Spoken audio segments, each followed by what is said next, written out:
Hey guys, it's Mrs. Stott. I'm out today. Hey guys, it's Mrs. Stott. I'm out today because my son is sick. So you're going to watch this video, like I said. Then you're going to do the practice along with the video that you can get from the teacher that is covering you. Then the worksheet is going to be done for homework tonight, which you need to make sure you get from the teacher as well. And I'll post an extra copy on the portal just in case. And then you're going to do the portal quiz as well. All the directions are listed on the bulletin. So go ahead and take a second and go ahead and pause me so that you can think about the warm-up question. I'm going to keep going, but pause if you want to work it out ahead of time. A cube has a length of 2 centimeters and a density of 1.45 grams per centimeters cubed. What is the mass of the cube? So the density is 1.45 grams per centimeters cubed. The mass is what we're looking for, and the volume is 8 centimeters cubed because it's length times width times height, and we're talking about a cube here. So 2 times 2 times 2 gives us 8 centimeters cubed. The equation for mass is density times volume, so we end up with 11.6 grams as our answer.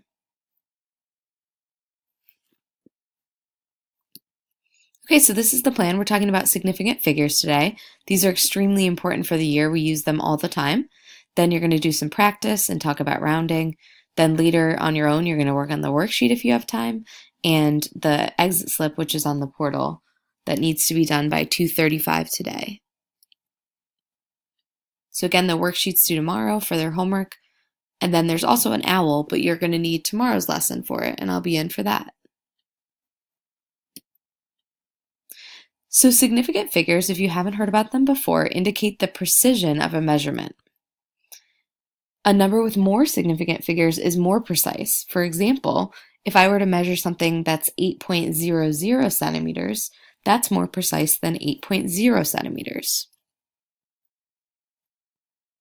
And I know the bottom of this cut off, but numbers are rounded to specific numbers of significant figures to avoid reporting insignificant figures. So thinking about a balance, it goes ahead and rounds for you to the number of significant figures. So we can see these two rulers. They're very similar and we're measuring the same object.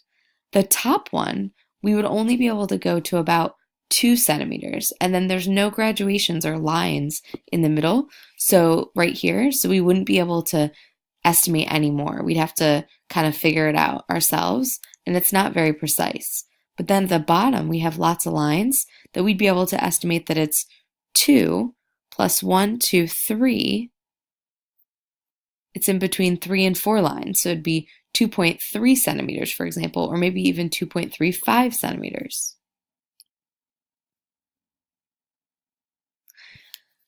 For the rules for identifying significant figures, the first one is all non-zero numbers are significant.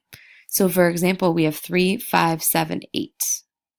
So all of those are not zeros, so then they're all going to be significant. So we would have 4 significant, 1, 2, 3, 4 figures in this number. The second rule is that zeros in between non-significant numbers are significant. So if we have a 0 that's squished in between 2 non-zero numbers, it becomes significant. So in this case, we have 3, 1, 2, 3. And in this case, we have 1, 2, 3, 4, 5. So again, zeros that are in between non-zero numbers are significant. And then rule number 3 is that leading zeros, which means in the front of a number, are not significant. So all of these zeros here are not significant because they don't come before a significant figure. So then in this case, we would have 2 significant figures. So these 3 zeros do not count. Sorry guys, trying to move my screen down for a sec.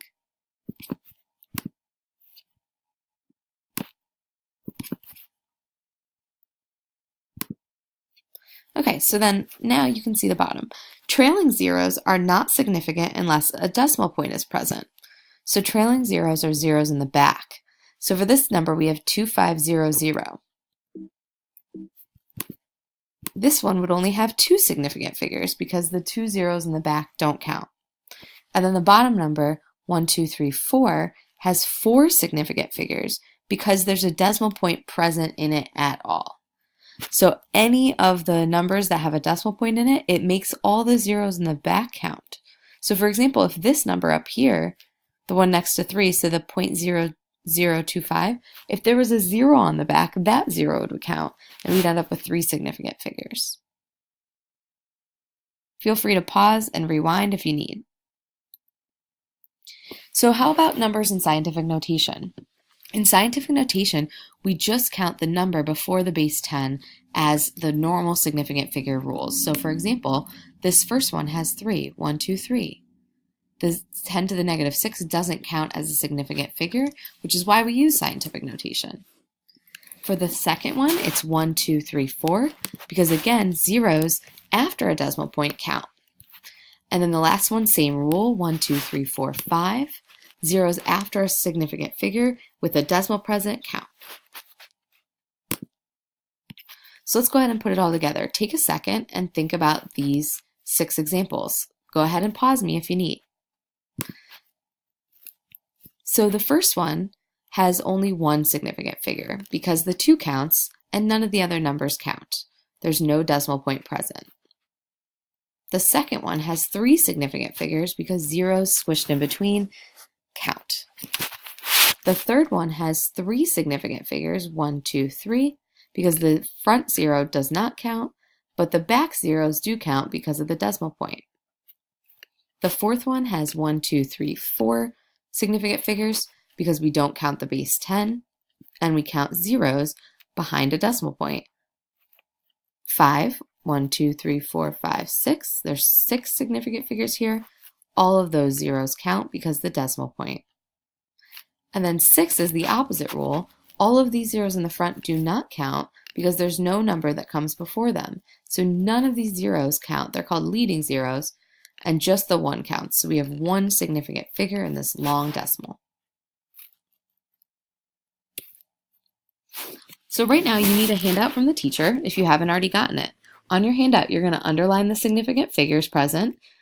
You're going to write the number of significant figures, and then you're going to write the number of the rule that support your answer. So for example, I underline the 5 in this example. I put 1 significant figure, and rule 4, which tells me that the zeros in the back don't count without a decimal point. So again, go ahead and pause me if you need so that you can do the problem. So we have 607. All 3 of these should be underlined, and there are 3 significant figures. 100. Just the 1 should be underlined, and we have 1 significant figure. Again, these zeros don't count because we don't have a decimal point. In this case, all of these count, including this last 0, because of the decimal point. So we have 5 significant figures. In this case, same idea. We're going to underline all 3, and we have 3 significant figures. For this one, none of these zeros count in the front, so we're going to have 1, 2, 3, 3 significant figures because of the 9, the 0, and the 8. A number in scientific notation, we don't count the base 10, so we have 1, 2, 3, so 3 significant figures.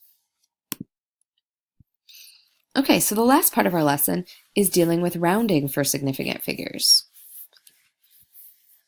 So for example, if we want to round 5.879 to 2 significant figures, which is what we do a lot in chemistry, we go ahead and we go 1, 2, we count to the second digit, which is going to be the 8, and I look behind it and I use normal rounding rules.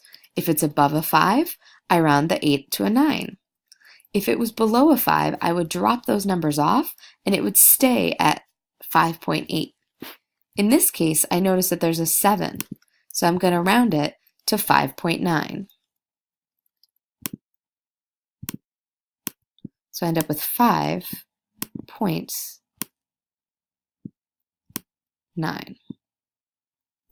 So these 2 numbers is what I'm looking at. I look at the 7 and I round up.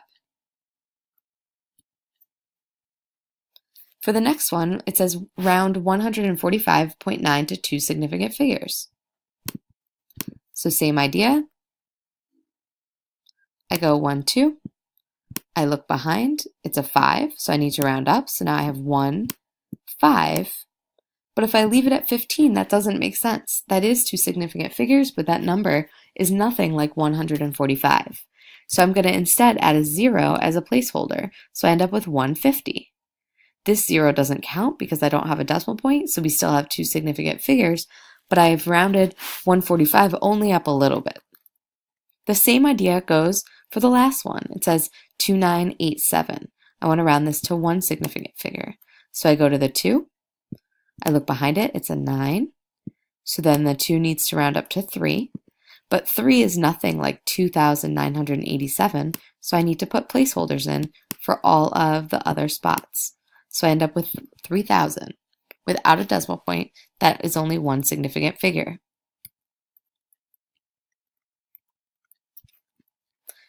It can also work the other way. So I can actually drop numbers off as well. So for example, it says round 0.2012 to one significant figure. So in this case, I could round it to 0.2. Behind this 2, there's a 0, so I can drop it right off. And then for example 5, it says round 0.0812 to two significant figures. So I go to the second, I go to the second significant figure, which in this case is the 8 and the 1. So these two don't count as a reminder. So then I end up with 0.081, and that's going to be two significant figures. So now you have examples on your handout that you can go ahead and do, and then you can check your answers here. So go ahead and pause me so that you can do the practice. So after you've done the practice, you can go ahead and restart me, so that's what you should be doing now if you've already done it. So we're going to round this one to two significant figures and end up with 0.0022. The zeros don't count. For the next one, I end up with 0.03 for one significant figure because, again, the zeros don't count. For this one, the scientific notation, I use the normal rounding rules, and I end up with 1.89. I dropped off the 1 because it's below a 5, so I don't need to round anything up. I need to keep the base 10, though. That's usually a common mistake. So all of this comes together, but we don't use the base 10 to count significant figures. But it does affect the number. 167.2 rounded to two significant figures is going to give us 170 without a decimal point. That 0 doesn't count, but it's still important because it keeps our place. 1898 is going to get rounded to one significant figure, which is 2,000. Again, we need three placeholders. And then last up, 1.891 times 10 to the 5th. That's going to be just rounded. Oop, that's not one significant figure, my bad. So instead, we're going to round it to 2 times 10 to the 5th.